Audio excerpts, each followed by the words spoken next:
I'm really stoked about today's lecture. How many of you are stoked for today's lecture? Nobody. Here's where we left off. I said alcohols are interesting because you'll see some even numbered peaks. Just any hydrocarbon typically have an even molecular ion peak and some odd fragments. And 70 is an even number. That's loss of 18, loss of water, and then we have this allylic cleavage. So if you're given an alcohol and it says describe the mass spectrum of this alcohol, you'd want to calculate its weight, say it has a molecular ion peak, subtract 18, say here's the M-18 peak, and then figure out what alkene you have and go ahead and do a allylic cleavage. So the nitrogen rule says something like this. A compound with an odd number of nitrogens has an odd molecular weight. So that's why I pointed out at the beginning of mass spec discussion that most of these hydrocarbons have a even molecular ion than odd fragmentation. We're going to see some exceptions to that and all the great things it tells us.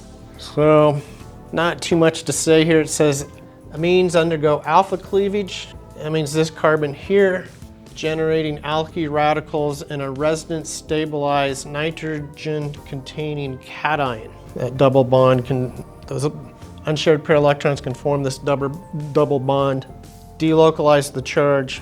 Delocalizing the charge always lowers the energy, always makes things more stable.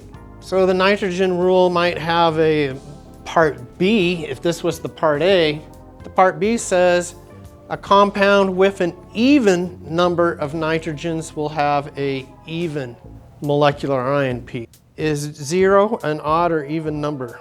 It's not a number, it's 0. Turns out 0 is an even number if you're a mass spectrometrist. So when we have a high-res mass spectrum, many times we can determine a molecular formula. And this isn't a class on mass spectrometry, so we're not going to delve into this whole topic in great detail, but we're going to delve into it at a certain level of detail. So these 4 steps is how you determine a molecular formula from mass spec data. First question you ask, is the molecular ion odd or even? According to the nitrogen rule, if you have an even number, you say there could be an even number of nitrogens or you have 0 nitrogens. 0 is an even number. I don't ever think this shows up on camera. The relative abundance of the M+1 peak, this is a typo, get rid of that, indicates the number of carbon atoms. Number of C atoms equals the relative abundance of the M+1 peak divided by 1.1. So you recall that carbon 13 has a relative abundance of 1.1%. If I have 100 grams of carbon, 1.1 grams of that carbon is carbon 13. The relative abundance of the M+2 peak indicates the presence or absence of some of these other things we saw on that slide where there's 2 isotopes of sulfur and one of them is abundant at 4.4. Now this is relative abundance, a little different than what we saw in that first slide. And we'll use this example here. See a mass spectrum that looks like this, and you have an M and an M+2. That was due to that 81 isotope of bromine and the 79. All right, so if we call one of these the molecular ion peak, the smaller one, the higher weight one, is really about the same percent or same height. One was like 51 and the other one was like 49, summed up to 100. That's why this number is that way. And we had 2 isotopes of chlorine. One was there at, these were the natural abundances. But I said when you notice an M+2 peak that's a third, like that, and that kind of told you had chlorine there. We'll look at this in a little better detail. The molecular formula can now be established by determining the number of hydrogen atoms and adding the appropriate number of oxygens if necessary. So relative abundance means the percent of the M1 peak if the M molecular ion peak was 100%.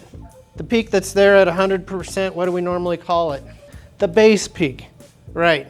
So the base peak is the most stable fragment, shows up. Everything else is related to that. So here we're going to relate the peak height to the molecular ion peak. That's what this relative abundance is all about. So here's a mass spectra. Here's the molecular ion peak.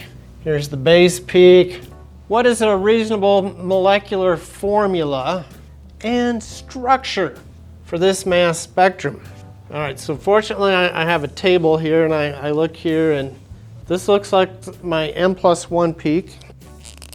Let me label this base peak, molecular ion peak. So here I must have an M+1, and the mass spectrometer sometimes prints out a table. So here's our mass to charge ratios. So here's our molecular ion peak, 72. And its relative intensity, relative base to the base peak, we make the base peak 100. So my M peak is, what is it? 73%. It's right about there. Yeah, and so this M+1 peak is about, there's 5. So like there's at 3, and I actually had to draw this in PowerPoint, put a little red line, show up. You can see little red dots for smaller lines. So we have everything we need. So an even molecular ion peak. We even have an even number of nitrogens, like 2 of them, 4 of them. Can't have 1 of them, because if we had 1 nitrogen, this peak would be an odd mass to charge ratio, and we don't see that. We don't have that. All right, there we go. 72. It's even. There are 0 or an even number of nitrogens atom present in this molecular formula. Put that back for a little bit. Oh man, too bad I didn't put my slide in the same spot each time. Okay, the relative abundance of the M+1 peak indicates the number of carbon atoms. The number of carbon atoms equals the relative abundance of this peak. So I got to make this peak equal 100%. How do I do that? Well, I'm going to take its abundance and divide by that number and multiply by 100, and I get 100. Now my molecular ion peak has a relative abundance of 100%. Now I do the same thing for these other 2 peaks. So here's this peak, has an intensity of 3.3%. That's of my base peak. I want it to be in terms of this peak here. So I go 3.3 divided by 73 multiplied by 100, comes out to be 4.52. Here's my M+2 peak. It has a relative abundance of 0.2%. That's 0.2% of this peak. What percentage is it of this peak, the molecular ion peak? You're going to understand what we mean by relative abundance. So I take my 0.2 and divide by this 73, multiply 100. All right, so now I have the relative abundance of my M+1 and my M+2 if I make my molecular ion peak have a relative abundance of 100. All right, so it says here I can get the number of carbon atoms. Now that I have this relative to the molecular ion peak, if I just simply divide by the relative abundance of carbon-13, because that's what's causing that peak, I should have the number of carbon atoms. Well, 4.1, well, it's got to be an integer value, but that tells us we have 4 carbon atoms, C4, and then probably you want to start going things like, well, C4, do the 2n plus 2 rule and probably find out that it doesn't weigh quite enough. The relative abundance of the M+2 peak indicates the presence of these other isotopes. And here I did it, and doesn't seem big enough to be sulfur. Now if you go way back at the beginning, we saw that the relative abundance of carbon-18 was about this. So, you know, this peak is high enough to probably tell us something's going on. It's not high enough to say we have any of these. a little higher than oxygen. So now we say, all right, we decided we have 12 carbons. Carbon weighs 12, that's 48. 72 minus 48 gives us 24. I must have 24 hydrogens. C4H24. Draw that Lewis structure. You can't. It's unreasonable. This is impossible. So there must be something else going on. So the first thing he says, throw in oxygen. That height there tells me probably oxygen. So we do the same thing. Here's our molecular ion. Here's the mass of our molecule. We know it has 12 carbons. And if we have one oxygen at 16, that leaves 8 left over. So that must mean we have 8 hydrogens. Now if we pull out this calculator, this is going to sum up nicely to 72. You'll see this is my favorite thing. Write structural formulas for at least 14 stable compounds that have this formula. 14 of them. How many degrees of unsaturation do we have? This twice as A. Normally, we have 1 degree of unsaturation. So that means I could have a double bond, and I gotta have an oxygen. Well, man, what if I have some ether thing? And we could fill this whole thing up. So if you want to be a geek and you're bored, give me all the constitutional isomers that have that formula. What do we know about IR spectroscopy? It tells us functional groups. The IR spectrum of this unknown compound shows a strong peak near 1730 wave numbers. Which structure now remains as a possibility for the compound? This looks like a carbonyl carbon. And I believe 1715, we saw a lot of ketones. I would say 1720 a lot. That's going to help us out quite a bit. Why'd that show? What about the even number of nitrogen? So we know our molecular weight here. It also tells us, since it's even, that nitrogen is absent, because if I do 4 carbons and 2 nitrogens to get an even molecular weight, that would have a weight of 76. That's going like 4 carbons, 2 nitrogens. There's where that 76 comes. This thing only weighs 70, and then there's no room for any hydrogens on this. So when you see a mass spectrum and you see even fragment peaks, that wakes you up. And you say, something's going on. What could be going on? So that IR says there's a carbonyl carbon in this compound, and it says a carbon-hydrogen bond that is 3 atoms away leads to an internal transfer of a proton to the carbonyl carbon oxygen, and this thing is called McLafferty rearrangement. So here is Mr. Carbonyl carbon, 1, 2, 3 carbons away. Look, this looks like a 6-membered ring, about perfect for everything. This thing has a lot of energy. It's just got its bell rung.